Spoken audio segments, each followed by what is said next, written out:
Hello guys, कैसे हो आप सब लोग। आप सबका स्वागत है प्रिज्म जीएस एंड बायोलॉजी में।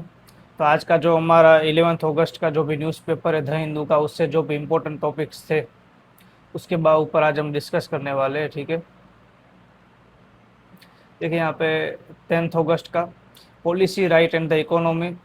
तो यहाँ पे आज के 3 टॉपिक कौन से, पहला एक टॉपिक है the economic vitality of the handlooms. ठीक है, दूसरा है जो conservation of the forest right FRA वाला, और तीसरा है यूपीआई एमडीआर से। तो कहाँ कहाँ से देखिए, जो पहला टॉपिक है वो हमें GS1 कल्चर और GS3 इकोनॉमी एंड डेवलपमेंट दोनों से हमें लिंक करना है। दूसरा जो टॉपिक है वो हमें GS2 social justice and GS3 environment से लिंक करना है। और जो तीसरा अपना है वो GS3 इंडियन इकोनॉमी और डिजिटल इंफ्रास्ट्रक्चर से हमें लिंक करना है। तो किस तरीके से तीनों पेपर्स में यूपीएससी में क्वेश्चन आते हैं, उसमें प्रीलिम्स और मेंस के क्वेश्चन राइटिंग में मैं आपको यहाँ पे प्रोवाइड करवाऊंगा। तो चलिए शुरू करते हैं पहले टॉपिक से, the module the economic vitality the Indian handloom.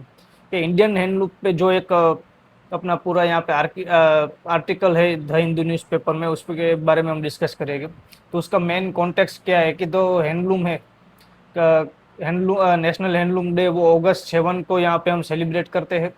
Tracing its root through the 1905 swadeshi movement जो हमने 1905 में किया था, और गांधी जी का वो स्पूनिंग जो हमें पता है। ठीक है, जिससे वहाँ पे उन्होंने बोला था कि हम जो स्वदेशी मूवमेंट थी कि हम खुद जो अपना कपड़े हो गए, क्लोथ्स हो गए, उसे बनाएंगे, उसे पहनेंगे और बेचेंगे, और हमें जो बाहर से जो क्लोथ्स आए आने वाले, या फिर जो ब्रिटेन से या वहाँ से क्लोथ्स आए, उसका हम जो क्या बोल सकते हैं, त्याग कर सकते हैं, जिससे हम स्वदेशी मूवमेंट हमने 1905 में चलाया था।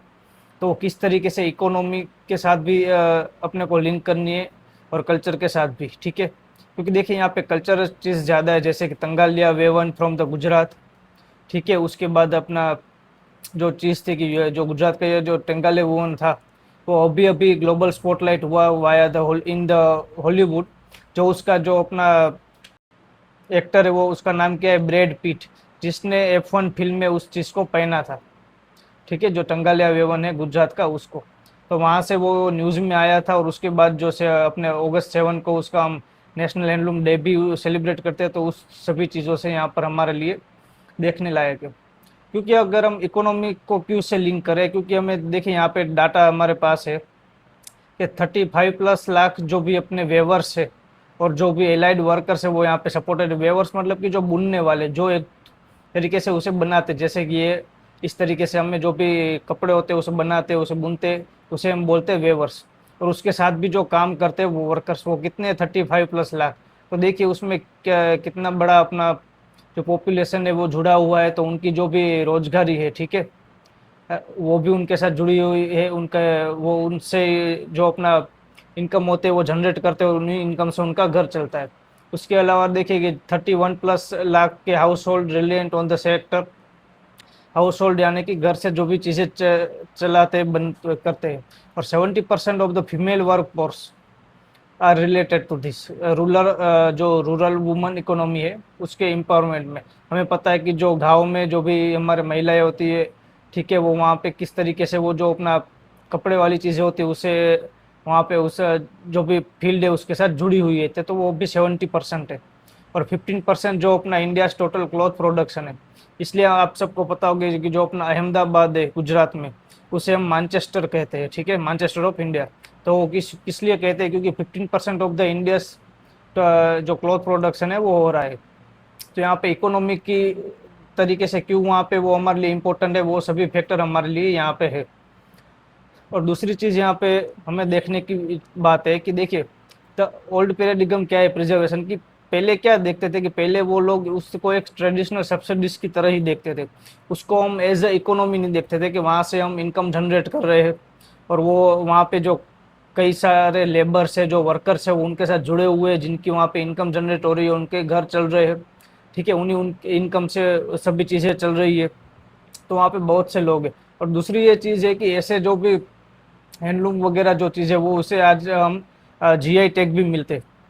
देखिए यहाँ पे जो तंगालिया है गुजरात, और जो अपना सिडीपेट गोलापमा है यहाँ पे तेलंगाना का, उन दोनों को जीआई टैग मिला हुआ है। ठीक है, ये हमें याद रखना है।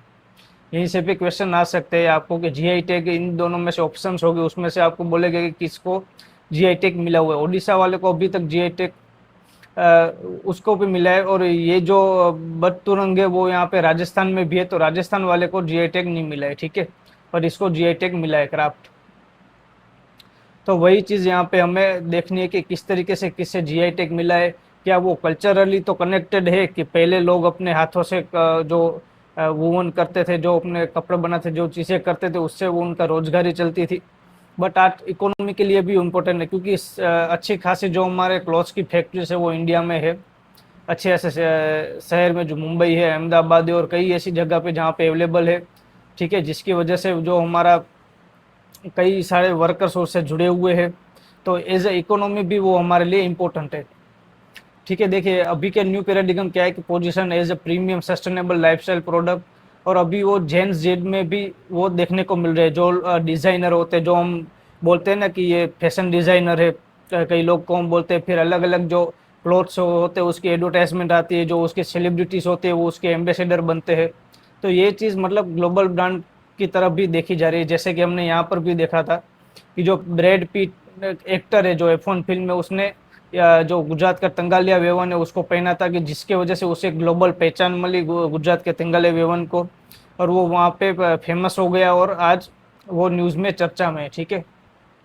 तो यही चीज़ यहाँ पे चलने को मिलती है, जो हम कई बार वर्ड यूज़ करते हैं या फिर हम न्यूज़ में देखते हैं, फिल्म्स में देखते हैं कि जो फैशन डिज़ाइनर, तो वो फैशन डिज़ाइनर भी एक तरीके से यहाँ से ही कुछ ना कुछ चीज़ें लेता है और वहाँ वहीं से भी वो चीज़ें करती है। तो वो जो अपने पास जो एक अपना नज़रिया जो चेंज किया है, जिसकी वजह से आज इकोनॉमिकली इंडिया को बहुत सारा बेनिफिट है, ठीक है।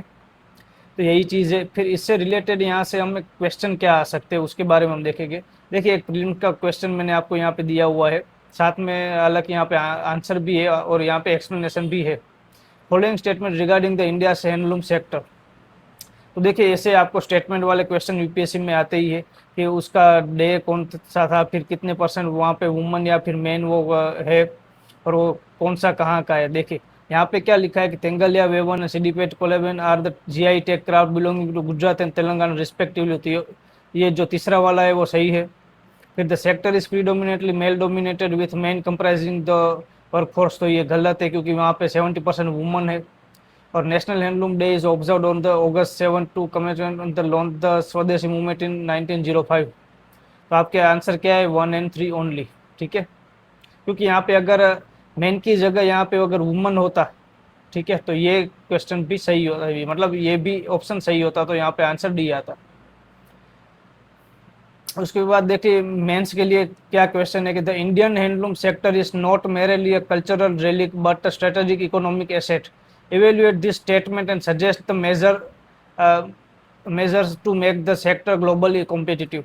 तो ये ऐसा बोल रहा है कि जो हमारा इंडियन हैंडलूम है वो सिर्फ कल्चर से रिलेटेड नहीं है कि आप कल्चरल किसी भी चीज़ के आप डिस्कस कर सकते हो, सोच सकते हो। वो एक हमारा इकोनॉमिक एसेट हो गया। एसेट क्या होता है, एसेट और लाइबिलिटी दोनों चीज़ें आती है इकोनॉमी में। एसेट यानी कि जो आपको इनकम जनरेट करके दे, और लाइबिलिटी जो आपकी इनकम को मतलब कम करे या फिर उसमें आपको वो चीज़ें हो। तो यहाँ पे जो अपना जो हैंडलूम है, इंडियन हैंडलूम है, वो हमारे इकोनॉमी के लिए एक एसेट है।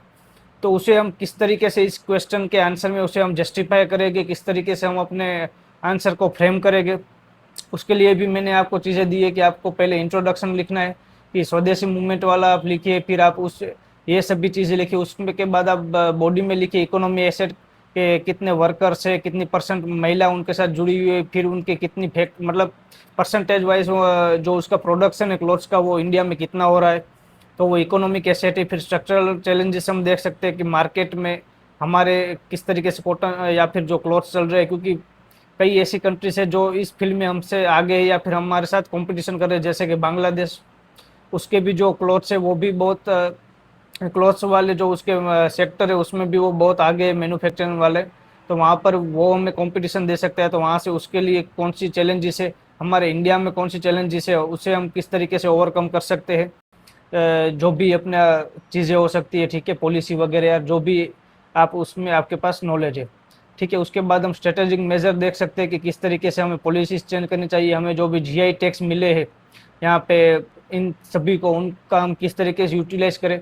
क्योंकि देखिए जीआई टैग ऐसे ही नहीं मिलते, अगर आपके पास कुछ स्पेशल चीज़ है तभी आपको इन द स्पेशल केस में आपको जीआई टैग मिलते। तो अगर आपके पास वो पर्टिकुलर प्रोडक्ट के लिए, या फिर वहाँ पे आप अगर आपको जीआई टैग मिला हुआ है तो आप उसका एक बेनिफिट ले सकते हो और ग्लोबली अपनी जो भी ब्रांड है या फिर अपने जो क्लोथ्स है उसे आप बेच सकते हो, और वहाँ से जो आपका इनकम जनरेट होगा वो भी एक आपके लिए बेनिफिट है, क्योंकि वहाँ पे से फॉरेन एक्सचेंज आप जनरेट कर सकते हो।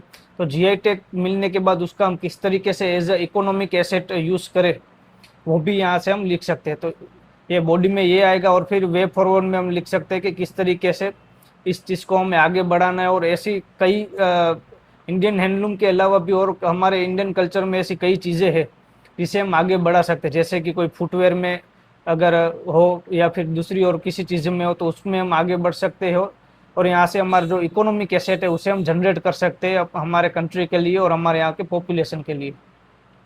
तो ये आपके जो मेंस है और प्रीलिम्स है उन दोनों के लिए मैंने आपको एक एक क्वेश्चन दिए, उसके लिए आप प्रैक्टिस कर सकते हैं, ठीक है। देखिए इससे क्वेश्चन आपको इकोनॉमी और कल्चरल में भी तो आएंगे, लेकिन साथ में आपको ऐसे में भी आ सकते हैं कि किस तरीके से जो आपके पास ऑलरेडी प्रोडक्ट है, जो आप कल्चरली आपके पास प्रोडक्ट या कोई ऐसी चीज़ है कि जीआई टैग आपको मिला हो, तो उसका आप किस तरीके से यूज़ करेंगे और उससे आप अपना जो अच्छा है जैसे कि इकोनॉमिकली बेनिफिट आपको हो, इकोनॉमिकली एसेट तरीके से आपको उसको जनरेट हो, तो आप उसका किस तरीके से यूटिलाइजेशन करेंगे, ठीक है। तो उससे ऐसे में भी आपके क्वेश्चन आ सकते हैं कई टॉपिक पे, तो वहाँ पर भी आप एक पॉइंट की तरह इसे मेंशन कर सकते हैं, ठीक है। दूसरा हमारा टॉपिक था कंजर्वेशन और फॉरेस्ट राइट का, जो हमने देखा कि जो यहाँ पे कॉन्टेक्स्ट क्या है उसका कि in March 2025 the supreme court issued directives ordering a time bound eviction plan rehabilitation and post eviction ecological restoration in the Agasthyamalai biosphere reserve. देखिए हमें पता है कि 3-4 जो हमारी चीज़ें होती है वो यहाँ पे हमारे बायोलॉजिकल रिजर्व के लिए वर्क करती है, ठीक है। देखिए पहले तो यहाँ पे मैं आपको बता देता हूँ पेन चेंज करके, ठीक ठीक है। पहले तो हमें पता है कि एक नेशनल पार्क होते हैं, फिर सेंचुरीज होती है, और फिर यहाँ पे बायोस्फीयर रिजर्व होते हैं, जहाँ पे हमारे फोना और फ्लोरा, फोना एंड फ्लोरा, ठीक है। फ्लोरा यानी कि प्लांट और फोना यानी कि एनिमल, इन दोनों को हमें यहाँ पे रिजर्व करना है या फिर इनका हमें कंजर्वेशन करना है, इनको हमें प्रोटेक्ट करना है कि कई बार वो एक्सटिंक्ट हो जाए उससे पहले प्रोटेक्ट करना है, और उनका जो नेचुरल हैबिटेट है उनमें किस तरीके से कंफर्टेबली वो सर्वाइव कर सके, उससे कंजर्व करने के लिए हम यहाँ पे नेशनल पार्क, सेंचुरीज और बायोस्फीयर रिजर्व जैसे जो भी अपने बाउंड्री से उसे बनाते हैं, उस एरिया को प्रोटेक्ट करते हैं, ठीक है। तो उसी पे ये टॉपिक है, ठीक है। और हॉटस्पॉट इसका क्या है कि एविकेशन नोटिस, एक मिनट, जो अपना एविकेशन नोटिस है target the household across the critical protected area including the Srivilliputhur जो मेघामलाई टाइगर रिजर्व है, फिर कलाकड मुंडाथुराई जो टाइगर रिजर्व है, और the Periyar and sanctuary wildlife sanctuary है, उन सबको यहाँ पे दिए गए। तो मेन चीज़ क्या है, देखिए यहाँ पे जो फॉरेस्ट राइट एक्ट है उसके जो भी पर्सपेक्टिव से हम देखें तो कई सारे मिथ है जो लोगों को लगते हैं। पहला तो मिथ ये है कि climates must prove the 3 generation of the residency before the 2005। तो यहाँ पे एक्चुअल में लीगल या फिर एफआरए में क्या लिखा हुआ है, the act does not require traditional forest dwellers to occupy the land for 3 generation before the 2005, कि ऐसा कुछ यहाँ पे मेंशन नहीं है कि जो आपके फॉरेस्ट ड्वेलर्स है उन्हें 3 जनरेशन से वो वहाँ पे एक्वायर होने चाहिए 2005 से पहले, ऐसा यहाँ पे कोई चीज़ मेंशन नहीं है। तो ये पूरी तरीके से मिथ है जो हमें नहीं है, हमारे पास नहीं होनी चाहिए। एज ए एस्पिरेंट हमें पता होना चाहिए कि एक्चुअल में एफआरए राइट क्या है। दूसरा क्या है कि commercial activities and the sale of any forest producer are entirely ban on all forest land. तो ये भी यहाँ पे गलत एक मिथ है, या फिर जो रूमर से हम बोल सकते हैं वो है। बाकी असली चीज़ क्या है कि the FRA explicitly permit the sale of surplus produce arising from the exercise of the bona fide livelihood needs and explicitly permits the grazing on the all forest land। तो वहाँ पे जो आपके एनिमल्स है, जो भी आपके चीज़ें वो वहाँ पे जाके ग्रेजिंग कर सकते हैं, ठीक है, वो भी आपको परमिशन दी हुई है। और वहाँ पे जो आपके जो भी प्रोडक्ट है, जैसे कि हम लकड़ियाँ देखते हैं या फिर कहीं से जो प्लांट है वहाँ से हमें जो भी प्रोडक्ट मिलते हैं फूड के लिए, मेडिसिनल पर्सपेक्ट के लिए, जो वहाँ से हम लेते हैं, सरप्लस करते हैं, उस सभी चीज़ को यूज़ करने के लिए हमें यहाँ पे एक लीगल राइट दिया हुआ है। तो ऐसा भी एफआरए राइट में कोई चीज़ नहीं है, तो ये भी एक पूरी तरीके से मिथ है। और दूसरी मिथ ऐसा है कि ये जो मिनिस्ट्री है वो मिनिस्ट्री कौन सी, environment, forest and climate change की है, जो इस यहाँ पे जुरिस्डिक्शन करती है। बट एक्चुअल में वो मिनिस्ट्री है ट्राइबल अफेयर्स की, is the nodal implementing department and Gram Sabhas possess the statutory authority to initiate the claim verification process। तो देखिए यहाँ पे किस तरीके से चीज़ें चलती है कि अगर हम यहाँ पे देखें, देखिए किसी भी फॉरेस्ट का यूज़ कई तरीके से हो सकता है। एक तो फॉरेस्ट का यूज़ करते वो कौन लोग करते, तो जो फॉरेस्ट ड्वेलर्स होते हैं, ठीक है। ड्वेलर्स कौन लोग हैं कि जो वहाँ पे रहते हैं कई सालों से, या फिर पूरी ज़िंदगी उन्होंने, कई जनरेशन उनकी वहीं पे, जैसे कि हम सिंपल लैंग्वेज में बोले तो जो आदिवासी लोग हम जिन्हें कहते हैं, ठीक है। और वो वहाँ के जो प्रोडक्ट है उसका यूज़ करते हैं। देखिए उसके लिए एक वर्ड आता है, अगर हम प्लांट के प्रोडक्ट का यूज़ करने की बात करें जो मेजरली होते हैं, उसे बोलते हैं इथनोबोटनी, ठीक है। इथनोबोटनी का मतलब क्या है कि जो प्लांट से हमें जिस तरीके भी जो भी प्रोडक्ट हमें मिल रहे हैं, मान लीजिए कि फूड के लिए मिल रहे हैं, कोई मेडिसिनल पर्पस से मिल रहे हैं, ठीक है। फिर वहाँ पे कोई जो अपनी चीज़ें है कि वहाँ पे वुड मिल रहा है उसका, ठीक है। या फिर दूसरे भी जो भी है घम्स वहाँ से मिल रहे हैं, या जो भी चीज़ें यहाँ पे मिल रही है, उस सभी चीज़ों का जो भी स्टडी होता है या फिर जो भी इंक्लूजन होता है वो इथनोबोटनी में होता है। तो जब भी हम फॉरेस्ट की बात करें कि जहाँ पे इंक्रोचर हो रहा है, इंक्रोचर यानी कि अतिक्रमण हो रहा है, कि लोग फॉरेस्ट को जो जो भी हिस्सा है फॉरेस्ट का जो रिजर्व है उसे क्या कर रहे हैं कि वहाँ से जो प्लांट है उसे रिमूव करे, डिफोरेस्टेशन करे, और किसी तरीके से वहाँ पे दबाण कर रहे हैं, और वहाँ से उस जो भी एरिया है उसका यूटिलाइजेशन किसी और काम के लिए कर रहे हैं, ठीक है। उसे बोलते हैं इंक्रोचर। तो यहाँ पे जो फॉरेस्ट ड्वेलर्स है वो इंक्रोचर नहीं है, वो अपनी जो भी लाइफस्टाइल को जिस तरीके से पहले से कर रहे हैं उस तरीके से ही है। बट यहाँ पे जो मिथ्स थे वो मिथ्स यहाँ पे दूर हो गए कि किस तरीके से यहाँ पे चलेगी। और जो मैंने इथनोबोटनी की बात की वो वही चीज़ है कि जो किसी भी पर्टिकुलर प्लांट का जिस तरीके से भी हम यूज़ कर पाए, चाहे मेडिसिनल पर्पज से करे, फूड के पर्पज से करे, उसका इकोनॉमिकली जो भी पर्पस है कि उससे हम उसे बेच के उसके यूज़ कर सकते हैं, उसके फ्रूट फ्लावर्स या वुड वगैरह, या फिर जो भी दूसरे पर्पज से हम कर सकते हैं, सभी पर्पस को हम इथनोबोटनी में कन्वर्ट करते हो, ठीक है, कवर करते हैं। और उस इथनोबोटनी का ये लोग फॉरेस्ट ड्वेलर्स जो होते वो इसका यूटिलाइज करते कि जो भी फ्रूट है फ्लावर्स है उससे कोई ऑयल बनाते हैं, कोई दूसरी चीज़ मेडिसिनल के लिए बनाते हैं, दूसरी और कोई चीज़ बनाते हैं। तो उस तरीके से यहाँ पे किया जाता है। दूसरी हम बात करें सिस्टमेटिक मिस क्लासिफिकेशन की, तो वो क्या चीज़ रही है कि ओवर डिकेट्स के कई सालों से, डिकेट मतलब एक जो 10 साल का एक पीरियड होता है, तो over decades legitimate forest land occupation that fall outside the FRS. तो कई साल से क्या था कि जो एफआरएस मतलब ऐसे कई एक्ट होते हैं वो एक टाइम के बाद आते, उससे पहले ऐसे कोई एक्ट या फिर ऐसे कोई पॉलिसीज गवर्नमेंट के नहीं होती। तो उससे पहले क्या चीज़ें थी कि restricted the scope have been falsely pretended to the public and court as a illegal encroachment bypassing the law's protective intent। तो क्या कहने की कोशिश करें कि उससे पहले जो इंक्रोचमेंट हो रहे थे उसके लिए आपको कोर्ट्स में जाना पड़ा है, जो चीज़ें वो चल रही है वहाँ पे चल रही है। बट ऐसे पॉलिसीज के बाद यहाँ पे ऐसी चीज़ें कम हो जाती है, और जो ग्रीन ट्रिब्यूनल है या ऐसी जो भी कोर्ट्स है जो स्पेशलिस्ट इन जो भी मैटर होते हैं जैसे केस होते हैं उसके लिए बनाई हुई होती है। फिर हम बात करें तो in the Kalakad Mundanthurai tiger reserve and land lease to the Bombay Burmah trading corporation, ठीक है। उन्होंने जो लैंड थी ना वो किसको दी हुई थी, बीबीटीसीएल को दी थी अंटिल द 2028, ठीक है। 2028 तक उन्होंने वो लैंड किसको दी थी, जो बॉम्बे बुरमा ट्रेडिंग कॉरपोरेशन है उस कंपनी को उन्होंने दी थी। बट उसके बाद क्या हुआ कि उसके बाद जो ये कलाकड जो मुनथाई टाइगर रिजर्व है, ठीक है, वो पहले क्या था, वो declare tiger habitat. until 2028 was declared the tiger habitat।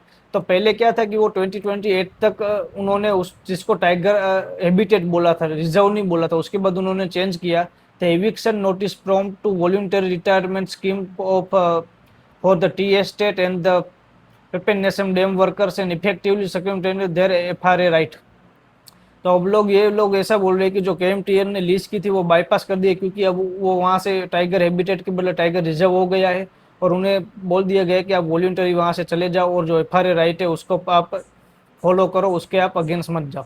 तो ये भी एक चीज़ है। और जुडिशली ब्लाइंड स्पॉट क्या है कि जो पीआईएल्स होते हैं, ठीक है, जो पब्लिक इनिशिएटिव लिटिगेशंस होते हैं, ठीक है, वो क्या होता है कि seeking to protect the tribal workers को प्रोटेक्ट करने के लिए जो भी दायर की जाती है वो हाई कोर्ट और उसके अपेक्स कोर्ट, मतलब कि उसके जो भी कोर्ट होती है वहाँ पे। तो जो जुडिशरी है problematically classified this population merely as the estate employees rather than recognizing their status as the traditional forest dwellers.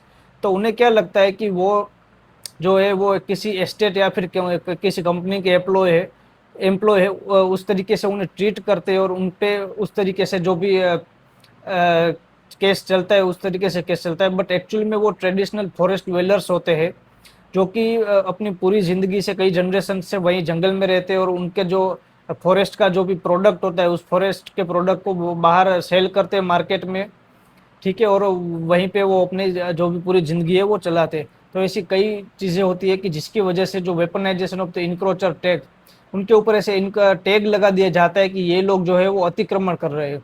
But actually में वो वहाँ पे अतिक्रमण या फिर इंक्रोचमेंट नहीं कर रहे होते, बट वहाँ पे वो एक्चुअल से पहले से वहाँ पे रह रहे होते, ठीक है, जनरेशनल से। तो ऐसी कई चीज़ें हैं कि जो मिथ और चीज़ की वजह से वहाँ पे प्रॉब्लम क्रिएट होती है, जिसकी वजह से ऐसे एक्ट को लाना, गवर्नमेंट के लिए ऐसी पॉलिसीज को लाना ज़रूरी है, और ग्रीन ट्रिब्यूनल जैसी चीज़ों को भी यहाँ पे लाना ज़रूरी है। उससे देखिए प्रीलिम्स का एक क्वेश्चन हमने बनाया है on the forest right act FRA 2006 के ऊपर। यहाँ पे आपको ऑप्शंस दिए हुए हैं और यहाँ पे एक्सप्लेनेशन और आंसर भी है, तो आप इसे देख लीजिएगा। उसके बाद मैंने आपको मेंस के लिए भी एक क्वेश्चन दिया है कि जो मैंडेट और राइट के बीच में, इधर judicial and administrative overreach in protected areas often turns legitimate forest dwellers into the encroacher.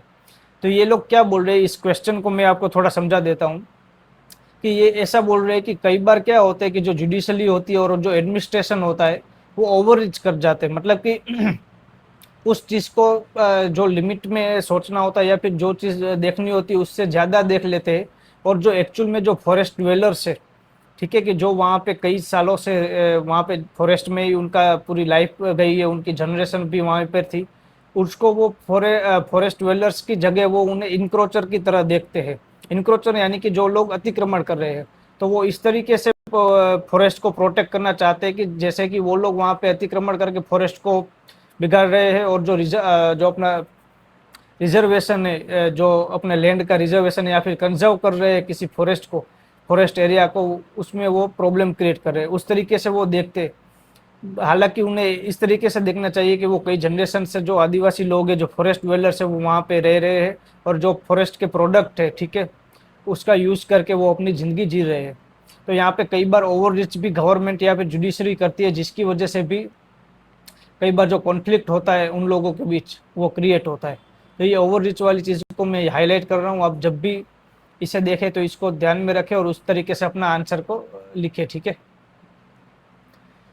तो उसमें भी वही आपको इंट्रोडक्शन लिखना है, डिफाइन करना है कि भाई एफआरए राइट क्या है, किस तरीके से चीज़ है, और आपको मतलब क्यों न्यूज़ में चीज़ थी उसकी। फिर बॉडी लिखने की, क्यों वहाँ पे कॉन्फ्लिक्ट हो रहा है जो स्टेट और कोर्ट है उसके, और जो वहाँ पे पॉपुलेशन रह रही है जो फॉरेस्ट ड्वेलर्स है। हमने कई ऐसी मूवीज़ भी देखी है साउथ की जहाँ पे मतलब इस तरीके की चीज़ें बताई गई है कि जो फॉरेस्ट ड्वेलर्स है, जो आदिवासी लोग हैं, उनको वहाँ से निकाला जाता है फिर और दूसरी चीज़ें करती है, ठीक है। तो वो मतलब ऐसी चीज़ें हमने कई बार मूवीज़ वगैरह में देखी है। तो वहाँ पर भी ये लोग यही बताने की कोशिश कर रहे हैं कि कई बार जुडिशियल और एडमिनिस्ट्रेटिव लोग ओवर रीच कर जाते हैं, ठीक है, कई फॉल्स इन्फॉर्मेशन की वजह से या फिर मिसलीडिंग की वजह से। तो उस चीज़ को हम किस तरीके से यहाँ पे डील करेंगे, क्योंकि ये क्वेश्चन फॉरेस्ट और एनवायरनमेंट से रिलेटेड है, तो वो जनरली हमें क्वेश्चन आता ही है। क्योंकि अभी एनवायरनमेंट और इकोलॉजी के ऊपर यूपीएससी भी अच्छे खासे क्वेश्चन होती है, और ऐसे में भी ऐसे क्वेश्चन कई बार आ जाते हैं जो हम कई ऐसी जगह पर भी देख सकते हैं जहाँ पे एथिक्स और इंटीग्रिटी वाले पार्ट में भी हो सकते हैं कि क्या आपको एक नैतिकता के तौर पर किस तरीके से उसे हैंडल करना चाहिए, गवर्नमेंट को भी, एडमिनिस्ट्रेटिव को भी, जुडिशल को भी, ठीक है, कि वहाँ पे जो एक्चुअल में पॉपुलेशन है उनको कई किस तरीके से आप हैंडल करें, या उनसे किस तरीके से आप कम्युनिकेशन करें, उनसे किस तरीके से बातचीत करें, और फिर वहाँ पे चलेगी चीज़ें। तो इस तरीके से भी हम क्वेश्चन में अपने आंसर को लिख सकते हैं कि जो अपना कम्युनिकेशन वाला पार्ट है वो भी हो सकता है, फिर उनका जो जनरेशन है वो वहाँ पे चल रही है तो उनको भी किस तरीके से हमें कन्विंस करना है। तो ऐसी सभी चीज़ें हम यहाँ पे लिख सकते हैं, क्योंकि कई जगह पे ये एक आपको एनवायरमेंट वाले पार्ट में तो क्वेश्चन आएगा ही आएगा, बट ऐसे में या फिर इथिक्स इंटीग्रिटी में भी आ सकता है कि क्या एथिकली ये सही बात है कि आप किसी पॉपुलेशन को सिर्फ मिसलीडिंग या फिर फॉल्स इन्फॉर्मेशन की वजह से आप वहाँ पे कर रहे हो, ठीक है, क्या वो एक्चुअल में इंक्रोचमेंट वहाँ पे नहीं कर रहे, इंक्रोचर नहीं है, बट वो फॉरेस्ट वेलर से फिर भी आप वहाँ से उन लोगों को प्रॉब्लम क्रिएट कर रहे हैं, तो ये भी एक इथिक्स और इंटीग्रिटी का भी पार्ट है, तो वो भी आपके लिए आ सकता है, ठीक है।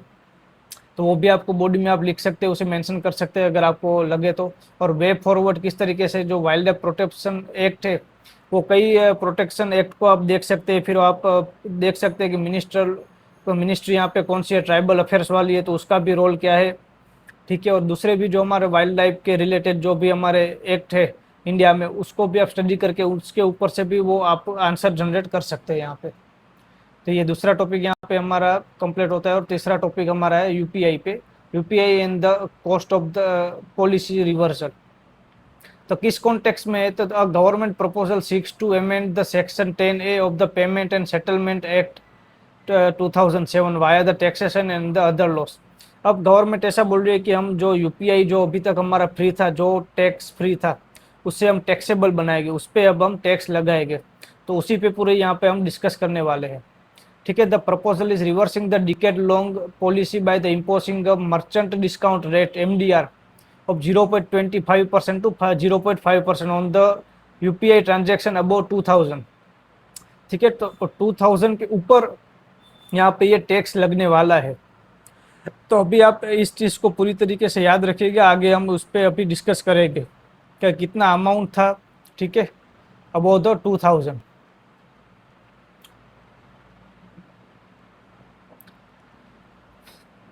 देखिए ये जो डिस्पेरिटी वाला जो मैं यहाँ पे पॉइंट रखा हुआ है, जो ऑलरेडी हमारा आर्टिकल में भी था, वो बहुत इंपॉर्टेंट है, वो समझने लायक है, क्योंकि कई कैंडिडेट को ये चीज़ समझ में नहीं आएगी। देखिए ये क्या बोल रहे हैं गवर्नमेंट अपने डिफेंस में, क्या बोल रही है कि एक मिनट हम यहाँ पे हाईलाइट करके देख लेते हैं कि the official stance claim the 2000 threshold protect the poor. वो ऐसा बोल रहे हैं कि 2000 तक तो हमने कोई टैक्स लगाया नहीं है, touching only the 5% of the transaction by volume, के वॉल्यूम के अकॉर्डिंग 5% को ही हम टच कर रहे हैं, बाकी 95% तो ऐसे ही है जहाँ पे हमने टैक्स वगैरह नहीं लगाया, वो ऐसा गवर्नमेंट अपने डिफेंस में बोल रही है। बट इकोनॉमिकली रियलिटी क्या है कि that mere 5% of volume account for रफली 65% of the total transaction value and the hitting the core of the ecosystem. तो यहाँ पे आपको चीज़ें समझ में शायद नहीं आएगी, मैं आपको अच्छे से यहाँ पे समझाता हूँ कि किस तरीके से इसका जो क्या कहने की यहाँ पे कोशिश कर रही है। मान लो कि जो 5% वो वॉल्यूम की बात कर रहे हैं, ठीक है, कि 5% वॉल्यूम को ही टच कर रहा है। मान लो कि पूरे एक दिन में फॉर एग्जांपल, ठीक है, एक दिन में 100 ट्रांजेक्शन हुए,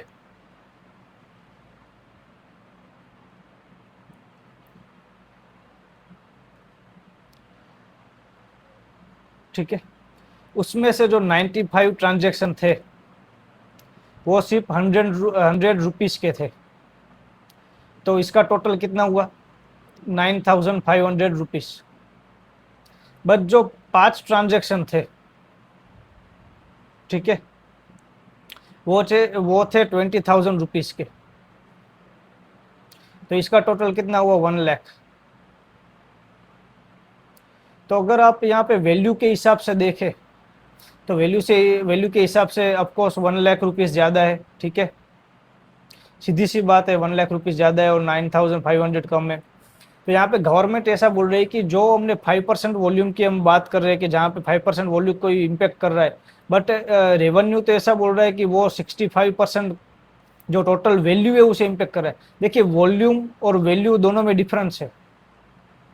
वॉल्यूम नंबर के हिसाब से चलता है कि कितना वॉल्यूम है, तो नंबर के हिसाब से तो गवर्नमेंट सही है कि उनको कि आपके अगर पूरे दिन में अगर 100 ट्रांजेक्शन हो रहे हैं तो उसमें से 95 ट्रांजेक्शन है जो तो टैक्सेबल नहीं है, वो तो टैक्स फ्री है, तो आपको प्रॉब्लम क्या है। तो गवर्नमेंट के हिसाब से वॉल्यूम के हिसाब से तो गवर्नमेंट सही है कि आपको जहाँ वॉल्यूम के हिसाब से अगर बोले तो आपका जो 95 है जो ट्रांजेक्शन हो रहा है वो तो टैक्स फ्री है।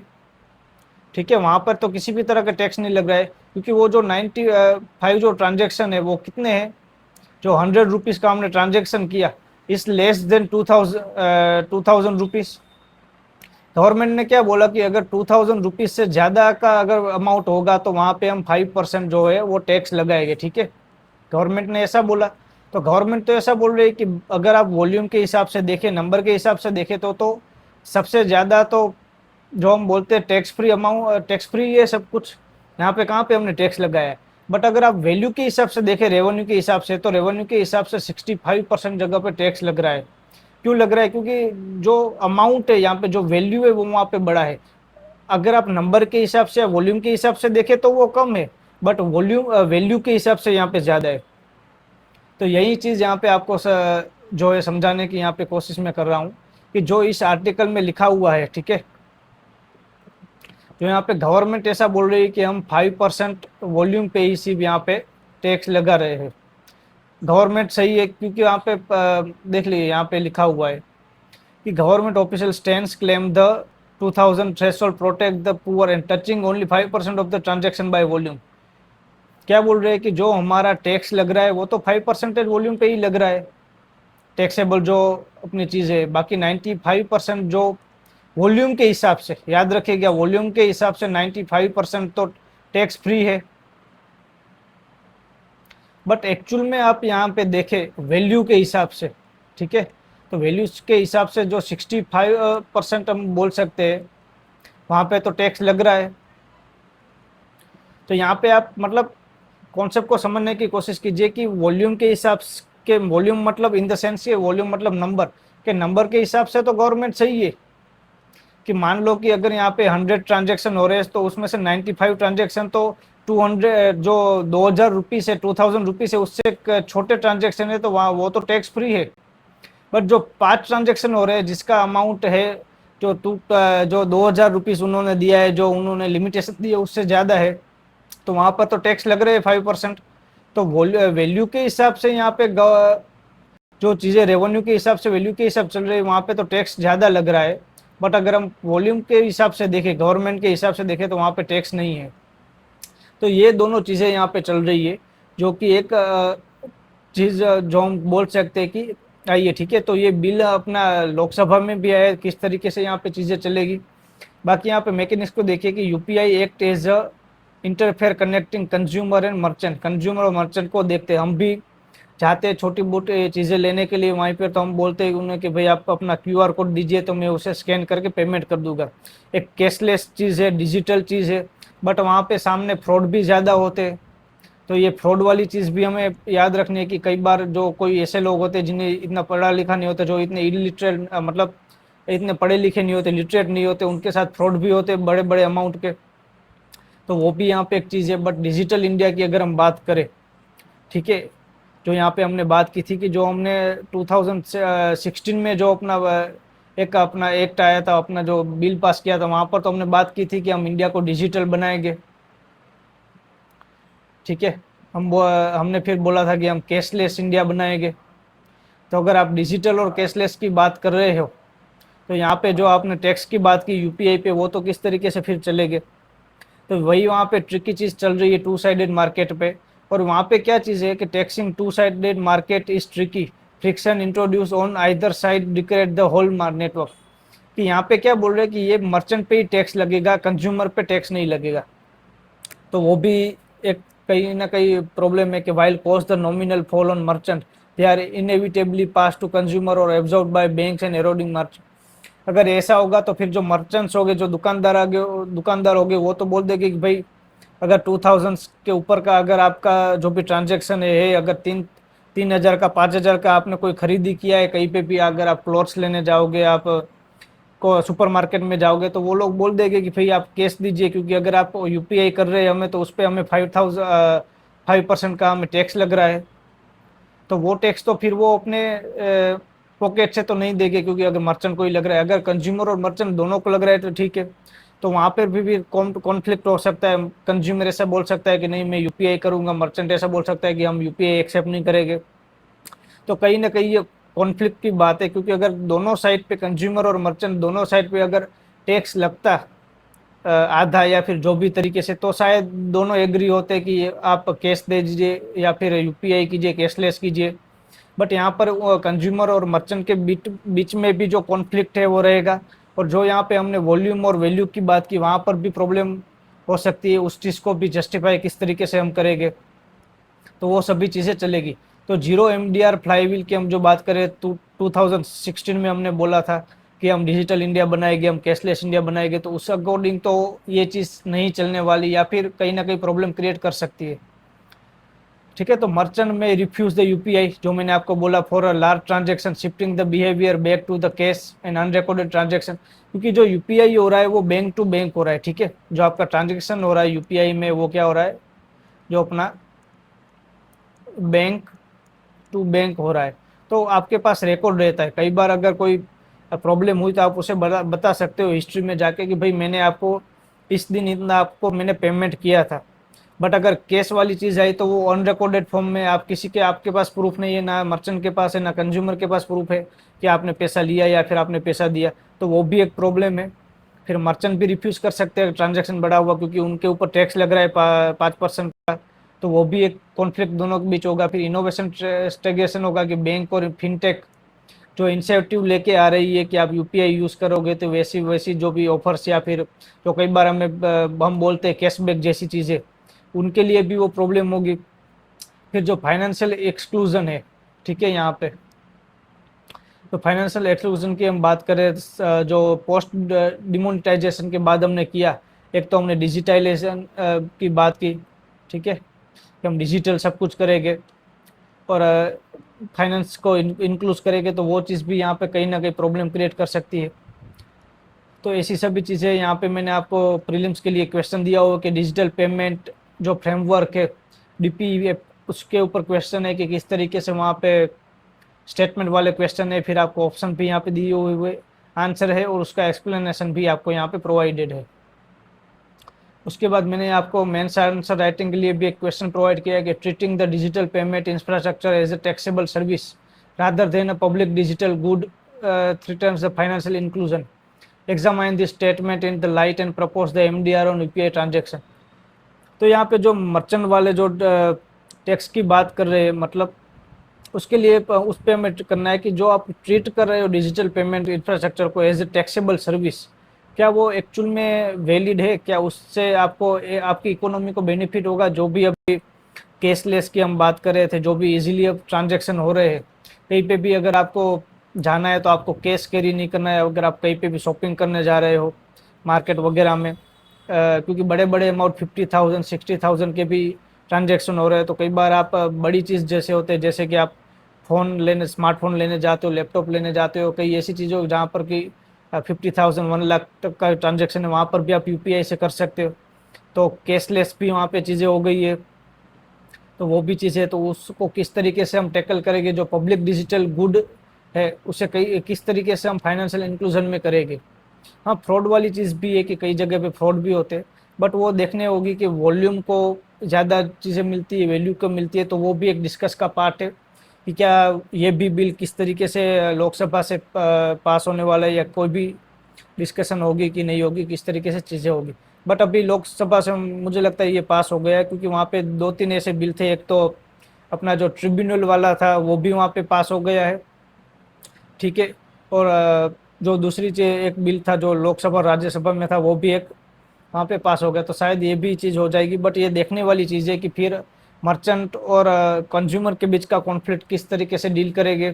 किस तरीके से क्या यूपीआई वो ज़्यादा देर तक चलेगा, क्योंकि अगर मर्चेंट के लिए वो 5% टैक्सेबल है तो वो कितना उसे रिसीव करेंगे या फिर कैश पे वो फिर से स्विफ्ट करेंगे, वो सभी चीज़ें हम देखने की चीज़ है। तो उसमें आप इंट्रोडक्शन भी लिख सकते हैं कि जो 2016 में हम गवर्नमेंट ने बिल पास किया था डिजिटल वगैरह, डिजिटल इंडिया और कैशलेस इंडिया जैसी चीज़ें, तो वो क्या फिर से मतलब उसमें कुछ चेंजेस होने वाले। फिर आप बॉडी में लिख सकते हैं कि अपना प्रपोजल जो है उस प्रपोजल में हमें कुछ चेंजेस करना चाहिए। फिर स्ट्रक्चर इफेक्ट की हम बात कर सकते हैं कि दो साइड ये नहीं है, क्योंकि एक मर्चेंट पे टैक्स है, यहाँ पे कंज्यूमर पे नहीं है, तो वो भी एक जो हम बोल सकते हैं कि फेयर चीज़ नहीं है, अनफेयर है। फिर हम टेक और सिक्योरिटी ट्रेड ऑफ की हम बात कर सकते हैं कि क्या एक्चुअल में ये जो फ्रॉड वगैरह हो रहे थे उससे बचने के लिए ये ऐसी चीज़ हो रही है कि आप ऑटोमेटिक आप यूपीआई का थोड़ा ट्रांजैक्शन कम कर दीजिए, या फिर आप बड़ा अमाउंट का जो यूपीआई का ट्रांजैक्शन है जहाँ पे फ्रॉड होने की एक पॉसिबिलिटी है वो कम करने के लिए ऐसी कोई चीज़ें हैं, तो वहाँ पर भी आप डिस्कस कर सकते हैं, वो भी अपना पॉइंट लिख सकते हैं। और वेब फॉर्मेट में आप अपनी जो भी सजेशंस है, जो आपकी थिंकिंग है वो लिख सकते हैं कि गवर्नमेंट को क्या इस तरीके से करना चाहिए, या फिर इसमें कौन कौन से चेंजेस नीडेड है इस बिल में, कि इस तरीके के अगर चेंजेस करेंगे तो वो मर्चेंट और कंज्यूमर दोनों के लिए अच्छी बात है, और इंडियन इकोनॉमी के लिए भी अच्छी बात है कि जहाँ पर अच्छे से ट्रांजैक्शन हो रहे हैं यूपीआई से, लोग मतलब इजीली चीज़ें चल रही है, कैशलेस हो रहा है, दूसरी चीज़ें भी मतलब इम्पेक्ट कर रही है, तो किस तरीके से सभी चीज़ें चलेगी उस पर आप लिख सकते हैं। ठीक है, तो आज के जो हमारे 3 टॉपिक थे, ठीक है, एक हैंडलूम के थे वो जो कल्चर के अपने साथ, कल्चर और इकोनॉमी के साथ अपना था। फिर अपना एफआर एक्ट था जो कि अपना फॉरेस्ट और एनवायरनमेंट वगैरह के साथ था। और जो अपना यूपीआई वाला था वो इकोनॉमिक से रिलेटेड था। तो आज हमने उस सभी चीज़ को डील की, उसमें किस तरीके से प्रीलिम के क्वेश्चन आ सकते हैं, वहाँ पे कैसे मेंस के आंसर अपने क्वेश्चन हो सकते हैं, वो मैंने आपको प्रोवाइड की। तो आप वहाँ पे जो भी है वो मेंस के क्वेश्चन के आंसर राइटिंग कर सकते हैं। ठीक है, जो आपके लिए प्रैक्टिस के लिए डेली मैं आपको देता रहूँगा। कल की जो भी अपनी क्लास थी 10 अगस्त की, वहाँ पर भी मैंने आपको मेंस के क्वेश्चन और प्रीलिम के क्वेश्चन वहाँ पे आपको प्रोवाइड किए थे, और आज भी प्रोवाइड किए हैं। तो आप प्रैक्टिस करते रहिए और देखते रहिए कि, क्योंकि जो डेली अपना जो न्यूज़पेपर है, द हिंदू हो गए, इंडियन एक्सप्रेस हो गए, उससे जो आपको इम्पोर्टेंस टॉपिक्स मिलते हैं एडिटोरियल में हो गए, या दूसरे जो न्यूज़ ऐसे होते हैं इम्पोर्टेंस, जो चाहे इकोनॉमी से हो, कल्चर से हो, इंटरनेशनल रिलेशन, पॉलिटी हो, जियोग्राफी हो, वो इम्पोर्टेंट है, क्योंकि वहीं से क्वेश्चन प्रीलिम्स और मेंस में आ सकते हैं। और इसको आप दूसरे जो पेपर से मेंस के, जैसे कि ऐसे हो गए या फिर इथिक्स इंटीग्रिटी हो गए, उससे भी आप लिंक कर सकते हैं सभी चीज़ों को। तो आप उस प्रोसेस में चल सकते हैं। तो जुड़े रहिए हमारे चैनल के साथ, जहाँ पे आपको द हिंदू न्यूज़पेपर की डेली एनालिसिस मिलेगी, जो इंपॉर्टेंट टॉपिक हो गए वो आपको यहाँ पे मैं प्रोवाइड करवाऊँगा। उसके साथ हम प्रीलिम्स के क्वेश्चन और मेंस के आंसर राइटिंग वो भी हम यहाँ पे करेंगे, मैं आपको प्रोवाइड करवाऊँगा क्वेश्चन वगैरह, तो आप वहाँ पे प्रैक्टिस कर सकते हैं। ठीक है, तो जुड़े रहिए प्रिज्म जीएस एंड बायोलॉजी के साथ। और अपनी जो गवर्नमेंट एग्ज़ाम, यूपीएससी की एग्ज़ाम, दूसरे स्टेट पीसीएस की एग्ज़ाम, उसे अपने अ, हमारे साथ इस एनालिसिस से आप बूस्ट कीजिए, और आपको डेली करंट अफेयर्स के अपडेट मिलेंगे। और ये सभी जो मैं पीडीएफ है वो अपनी जो भी टेलीग्राम चैनल है, जिसका भी नाम प्रिज्म जीएस एंड बायोलॉजी है, उस पर मैं आपको प्रोवाइड करवा दूंगा। और जल्द टेलीग्राम चैनल और इंस्टाग्राम की जो अपने पेजेस है वो वहाँ उसकी लिंक मैं प्रोवाइड करवा दूंगा अपने यूट्यूब चैनल के डिस्क्रिप्शन में, तो वहाँ से भी आपको वो चीज़ें मिल जाएगी। ठीक है, तो जुड़े रहिए हमारे चैनल के साथ। ठीक है, और अपनी एग्ज़ाम को एक बूस्ट दीजिए। Thank you.